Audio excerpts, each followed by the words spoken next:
وسلم وعلى آله وأصحابه أجمعين وعلى جميع الملائكة والأنبياء والمرسلين وعلى من تبعهم بإحسان إلى يوم الدين. أما بعد، ہم سب اس وقت ایک مدرسے کی نسبت پر اس مسجد میں جمع ہیں. اس دینی ادارے نے تعلیم اور تربیت کے حوالے سے جو خدمت سال بھر کی ہے، جن لوگوں کے بچے اس ادارے میں زیر تعلیم ہیں ان کو بھی، جس بستی میں یہ ادارہ قائم ہے ان کو بھی، اور جو لوگ ان دینی اداروں کا اور اس ادارے کا مالی تعاون کرتے ہیں، ان سب کو بھی یہ معلوم ہو سکے کہ اس دینی ادارے کے اندر جو بچے ہیں ان پر کیا محنت ہو رہی ہے، سال بھر میں انہوں نے کیا حاصل کیا، ان کو کیا سکھایا گیا، کیا پڑھایا گیا.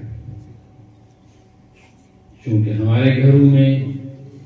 دینی تعلیم کا، دینی تربیت کا کوئی نظام اور ماحول نہیں، اس لیے اگر کسی شخص کا بچہ حافظ قرآن بنتا ہے،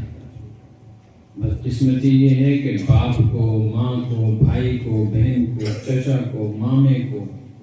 دادے کو، نانے کو پتہ ہی نہیں کہ اس کو کون سی نعمت حاصل ہوئی ہے. کوئی عالم بنتا ہے، مولوی بنتا ہے، مفتی بنتا ہے تو اس کے گھر گرانے کو، خاندان کو کچھ خبر نہیں کہ اس کو کون سی سعادت نصیب ہوئی ہے. نہ وہ پوچھ کر اندازہ لگا سکتے ہیں. اس لیے ان کو سمجھانا ضروری ہے، ان کو بتانا اور دکھانا ضروری ہے کہ ہم نے آپ کے بچے کو یہاں تک پہنچایا ہے. جب آپ کا بچہ ہمارے پاس آیا تو اسے بات کرنی ہے، اس کو اٹھنا بیٹھنا معلوم نہیں تھا کیا سلیقہ اور طریقہ ہے. اس کو اپنا منہ دھونا، ہاتھ دھونا نہیں آتا تھا. ہم نے اس کو سال بھر میں، 2 سال میں محنت کر کے یہاں پہنچایا ہے کہ اب یہ جنگ غفیر کے سامنے، ایک مجمع کے سامنے، عوام کے سامنے، علماء کے سامنے، اپنے استادوں کے سامنے کھڑے ہو کر اللہ اور اللہ کے رسول پاک صلی اللہ علیہ وسلم کی بات بتا سکتا ہے، سنا سکتا ہے. یہ بہت بڑی نعمت ہے، جس کو حاصل ہو اس کی بہت بڑی سعادت ہے. تو اصل تو یہ اس دینی ادارے کے طلباء کی محنتوں کا، اساتذہ کی کاوشوں کا اظہار ہے اور ان بچوں کی حوصلہ افزائی ہے. اور اس سلسلے میں ہم سب جمع ہیں تو انشاءاللہ ہمیں اس شرکت پر ثواب بھی ملے گا، اجر بھی ملے گا. ساتھ ساتھ جن کے بچے یہاں ہیں ان کو تسلی رہے گی کہ نہیں، ہمارے بچے ضائع نہیں ہو رہے. اور جن کے بچے ابھی تک دینی اداروں میں نہیں، ان کو کم از کم شوق ہوگا، انہیں بھی ایک خیال آئے گا کہ ہمارے بچے بھی یہاں پہنچے. اگر آپ کا بچہ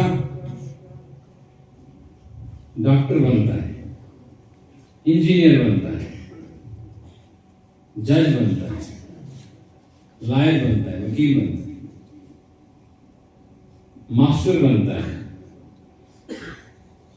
پروفیسر بنتا ہے، لیکچرر بنتا ہے، تو خوشی کی بات ہے کہ نہیں؟ پھر اگر اس بچے نے جو ڈگری حاصل کی ہے اس میں کوئی خصوصیت بھی حاصل کی، مثلا اعلیٰ نمبرات حاصل کی، اس کو پہلی، دوسری، تیسری، چوتھی، پانچویں کوئی خاص قسم کی پوزیشن حاصل ہوئی، تو کسی بڑے پروگرام میں ایسے بچوں کی حوصلہ افزائی کی جاتی ہے، ان کو میڈل ملتا ہے، ان کو انعام ملتا ہے. ابھی آپ نے دیکھا رزلٹ آیا ہے 10th کا، تو سوشل میڈیا پہ چھایا ہوا ہے کہ کشمیر میں پہلے نمبر پر اس لڑکی نے، اور فلاں ڈسٹرکٹ میں اس بچے نے یا بچی نے پہلی پوزیشن لائی یا فلاں سکول میں. تو لوگ مبارکباد دینے کے لیے جا رہے ہیں. خوشی کی بات ہے، ماں باپ بھی خوش ہوتے ہیں، بچہ بھی خوش ہوتا ہے. اگر اس سے زیادہ کوئی مرتبہ حاصل کیا، کوئی اچھی پوزیشن لائی، اسٹیٹ لیول پہ ہوا ہے، تو پھر اس کے لیے کوئی خاص پروگرام بنایا جائے گا جس میں زیڈیو صاحب آئیں گے، سی او آئے گا، تعلیم کے محکمے سے متعلق کوئی بڑا افسر آئے گا، ڈائریکٹر آئے گا، وزیر تعلیم آئے گا، یا ایم ایل اے کو بلایا جائے گا، یا کسی منسٹر کو دعوت دی جائے گی کہ اس کے ہاتھ سے اس بچے کو میڈل ملے، انعام ملے، تاکہ اس کی حوصلہ افزائی ہو۔ اس پروگرام میں اگر باپ موجود ہو تو آپ کو کیا لگتا ہے باپ کو کتنی خوشی ہو کہ میرے بیٹے نے اتنی بڑی ڈگری حاصل کی ہے کہ اتنے بڑے ہال کے اندر، اتنے بڑے میدان کے اندر میرے بچے کو ایم ایل اے صاحب نے، ڈائریکٹر نے، منسٹر نے اپنے ہاتھ سے انعام دیا۔ خوشی ہوگی کہ نہیں ہوگی؟ اندازہ لگاؤ قیامت کے دن پوری کائنات کے سامنے، اولین و آخرین کے سامنے، جب کسی کو بلا کر یہ کہا جائے گا کہ اس کو میڈل ملنے والا ہے، اور بنیاد کیا ہوگی کہ اس نے محمد عربی صلی اللہ علیہ وسلم پر نازل کیا ہوا قرآن اپنے سینے میں محفوظ کیا تھا، تو اس کو جو انعام ملے گا وہ کیا ہوگا؟ ایک روایت میں آیا ہے اس کے سر پہ جو تاج رکھا جائے گا، یعنی جو میڈل اس کو دیا جائے گا، اس کی قیمت کیا ہوگی وہ نہیں بتایا۔ دنیا جہان سے زیادہ قیمت، صرف اس کی روشنی اور چمک کے بارے میں بتایا، اتنی روشنی ہوگی، اتنی چمک ہوگی کہ یہ جو سورج ہے نا، اس سورج کے اندر کتنی روشنی ہے کہ جب نکلتا ہے تو پوری کائنات منور ہوتی ہے۔ اگر یہ سورج کسی کمرے میں بند کیا جائے، مثلا اس مسجد کے اندر یہ سورج نکل آئے، تو یہاں کیا حال ہوگا روشنی کا؟ حدیث میں آیا ہے، جیسے حدیث کا مفہوم ہے کہ جیسے سورج کسی کمرے میں بند ہو، اس وقت اس سورج کی روشنی جتنی اس کمرے میں پڑ رہی ہوگی، اس سے زیادہ چمک اور روشنی ہوگی اس تاج میں جو حافظ قرآن کو پہنا ہے یا اس کے باپ کو پہنا ہے۔ باپ کیا خوشی ہوگی اس بندے کو۔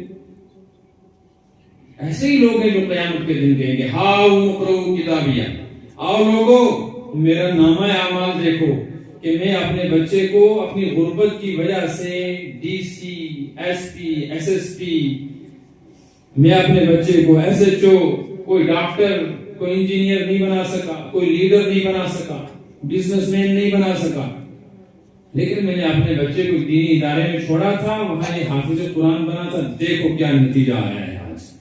اس وقت کتنے ڈی سیوں کے باپوں کے ساتھ نیچے جھک جائیں، کتنے وزیروں کے باپ ہوں گے جن کے ساتھ شرم سے جھک جائیں۔ کون نہیں چاہتا کہ میرے بچے کو کل میدان محشر میں اللہ کے رسول صلی اللہ علیہ وسلم کے ہاتھ سے انعام ملے، فرشتوں کے ہاتھ سے تعلیم ملے۔ اس لیے وہ لوگ خوش قسمت ہیں جن کو یہ نعمت ملی۔ پھر یہ جو بات چیت ہے، جو بیان اور تقریر ہے،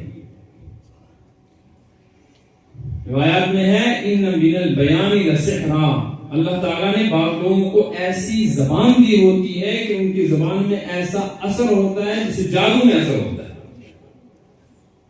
کہ بے دین لوگ بات سن کر دیندار بن جاتے ہیں، خدا کے دشمن بات سن کے دوست بن جاتے ہیں، باغی فرمانبردار بن جاتے ہیں، جہنم کے راستے پہ چلنے والا کسی کی بات سن کے جنت کے راستے پہ چلنے لگتا ہے، اللہ کے غضب غصے کا اور اللہ کے عذاب کا مستحق بندہ کسی کی بات سن کر اللہ کے ساتھ ایسا تعلق جوڑتا ہے کہ اللہ کی رحمتیں اور برکتیں اس پہ اترنے لگتی ہیں۔ یہ زبان میں، بیان میں اثر ہے۔ اللہ پاک قرآن میں فرماتے کذالک یبین اللہ لکم، اللہ خود تمہارے سامنے بیان کرتا ہے قرآن کی صورت۔ حضور سے فرمایا لتبین للناس، یا رسول اللہ آپ بھی بیان کیجیے، اس لیے یہ دین جو ہے نا یہ بیان کے ذریعے سے ایک دوسرے تک پہنچتا ہے، تو یہ بڑی نعمت ہے۔ آپ دیکھیں آج بھی یہ چھوٹے سے بچے جو یہاں کھڑے ہو کے آپ کے سامنے بات کر رہے ہیں، اور بات بھی کس کی؟ اللہ کی،